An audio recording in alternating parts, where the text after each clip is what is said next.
Hello, this is Todd Luck, and I am looking forward to the Horde. We've got Masters of the Universe Revolution coming on January 25th, and thank you guys so much for the positive reaction and all the support for my trailer breakdown. And I wanted to do a follow-up video talking about all of the things that the trailer didn't show us that might be in Revolution. Quick correction on my breakdown video. I said that I saw a teaser analysis that said that this image was probably the Towers of Eternia, and I credited that to For Eternia. It was actually from Toon Yuka, who has a fantastic YouTube channel. And on that channel, he recently did a poster analysis that pointed out that on the description for the teaser video for Revolution, it confirms how many episodes are in the season, and it does confirm that it is 5 25-minute episodes. I know some people were hoping that it was going to be a part 1, part 2 sort of thing like Revelation was. And I think it is possible, even though we haven't been given any indication of this, that it could be a plot line that is told over 2 different seasons. But I probably expect it to be wrapped up in 5 episodes. And if you think back to 80s cartoons, there were a lot of really epic stories that were told in 5 episodes, and I'm sure they'll do the best that they can. And so I'm expecting probably a conclusion with a teaser for a possible 3rd season. And I think most longtime fans know what it would be, but we'll talk about it at the end. And no, I'm sorry, guys, She-Ra is not going to appear in this season, at least according to the people making the show. It is possible maybe they're just trying to throw people off and they'll surprise us, but I doubt it. She-Ra and He-Man have been 2 separate franchises in animation for decades now. They only appeared together in the original Filmation cartoons in the 80s. He-Man has had 4 animated series without She-Ra since then, and She-Ra has had 1 animated series without He-Man since then. So I think we're used to it by now, but if you want to see them together in a modern context, check out the run of DC Comics that was done a few years ago and actually had both of them in it.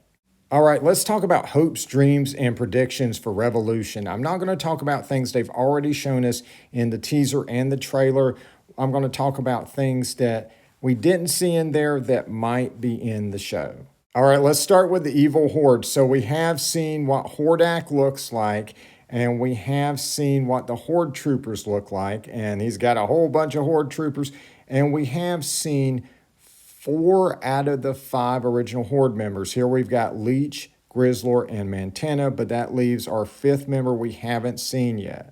And that would be my favorite villain in the whole franchise, Modulok. I'm using my own toy collection to illustrate this. Most portrayals of Modulok have him as a mad scientist who turned himself into this creature. And so if he appeared, that would round out the original 5 Horde members, but there are more.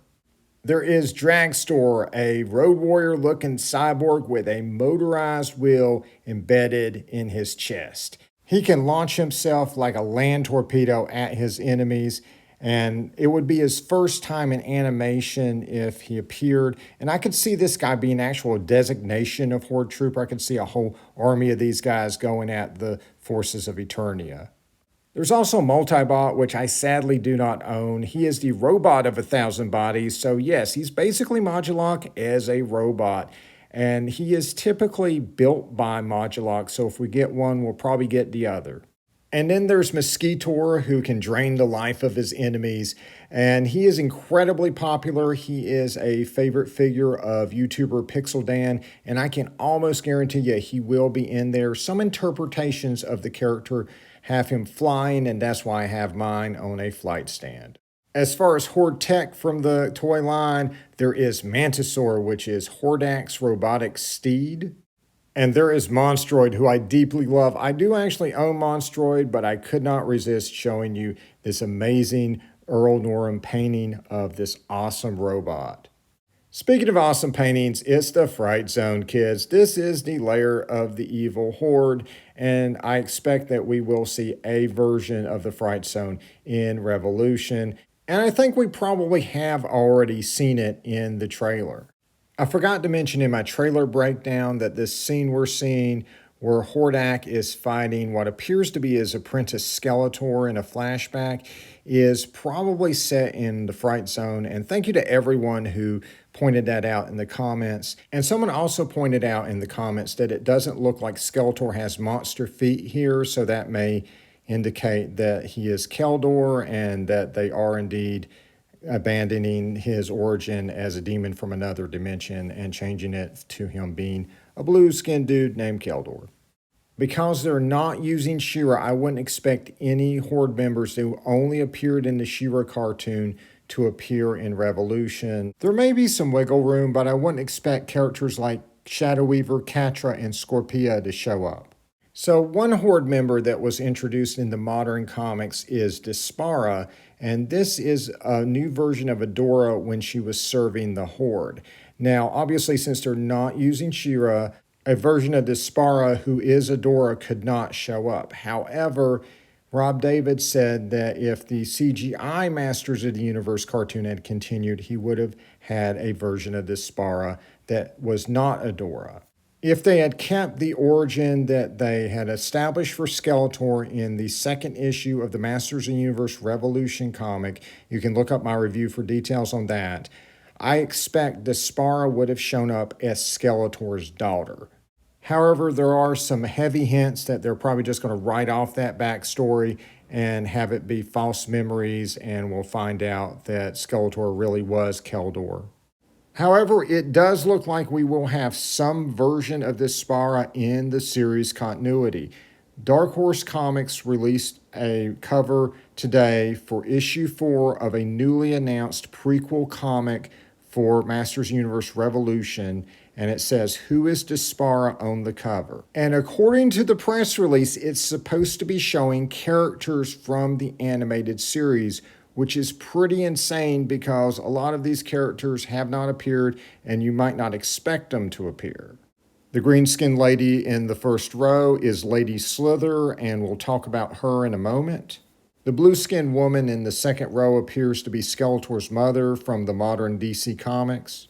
And in this last row, we have characters from the unproduced Son of He-Man series, Skeletine, who was the son of Skeletor, Kayla, who was a heroic warrior, and I'm not sure if that's Adam or maybe even He-Man's son.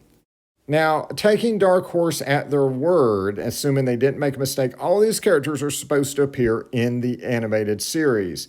Now, maybe there's a flash forward for some of this stuff, or maybe some of these characters are repurposed in different ways, similar to what they did to Preternia. And while most of these characters would be an absolutely absurd choice to be Despara, it does indicate that there will be a Despara in the series and that she will be a mystery character. But are we really going to have to wait until this miniseries to find out? Because the first issue doesn't even hit until May. I guess we'll just have to see. And then, of course, once we get past the Horde, there are a ton of heroic and evil warriors we haven't seen in the series yet. And so I can't even speculate on who might appear. I hope whoever your favorite character is gets an appearance. I wouldn't expect a whole lot more than a cameo, but just seeing them in animation would be awesome. My personal wish would be to see my favorite Masters of the Universe character, Cyclone, get an appearance. He did get an origin in the recent Masters of the Universe Forge of Destiny comic, which is set in the same continuity as the show, but was not a direct tie-in to the show. So I really don't expect him to show up, but I will be absolutely thrilled if he does. One Filmation character who might finally show up is Eilena, who appeared in the Filmation episode A Friend in Need. She was supposed to be voiced by Kevin Smith's daughter, Harley Quinn Smith, in the first season, and her scene got cut. So she may show up here. I saw in another video Harley Quinn Smith was listed among the voice cast. Hopefully she won't get cut this time. Beyond character appearances, there is the question of how far will Adam and Teela go in their relationship. We will certainly see a romantic relationship with the two characters. Will we see them get engaged? Will we see them get married? Would we flash forward to married life and Son of He-Man? We'll see. We've already seen that the power sword will be altered by technology, and I wonder if the good guys will find technological ways to tap into the power of Grayskull. One of the things that keeps reoccurring in the comics and in the CGI cartoon was this idea of He-Man sharing the power and letting other characters call down the power of Grayskull. I don't know if we'll see that this season, but I would expect to see it at some point.